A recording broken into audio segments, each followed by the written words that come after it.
We live in a world that is obsessed with the hustle. If you are not waking up at 5 a.m., drinking a green smoothie and building an empire by noon, you feel like you're falling behind.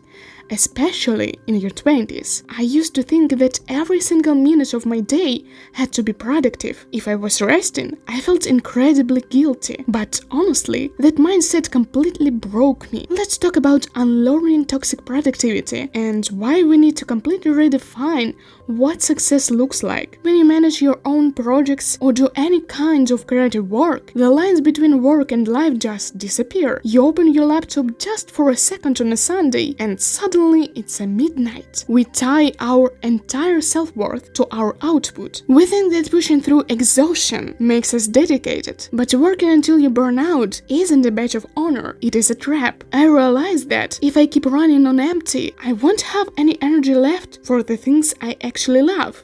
So, how do we actually fix this? Step 1 is redefining what success means to you, not to the internet. Society tells us success is a straight line going up. More money, more views, more achievements. But sometimes, success is having the courage to quit something that isn't working anymore. It is looking at a project, maybe a job, a relationship, that just doesn't feel right, and deciding to let it go and start completely fresh. That is not a failure. That is a massive win. It takes so much bravery to change your mind. Step 2 is celebrating the small wins, and I mean the really small ones. When you're unlearning toxic productivity, you have to retrain your brain to see value in taking care of yourself. Some days, a win isn't finishing a huge task or crossing 10 things off your to-do list. Some days, a win is just managing to finish a proper, full meal when you have zero appetite. A win is finally closing your laptop at 6 p.m. and refusing to check your emails. A win is taking a walk outside without listening to an educational podcast and just letting your brain rest. Here is a real piece of advice. Start keeping a done list instead of just a to-do list. At the end of the day, write down 3 small things you actually did, even if it was just drinking enough water or resting when you felt tired. It changes your perspective completely. Give yourself permission to just exist without having to earn your rest. Your worth is not measured by your productivity. You're allowed to take a break.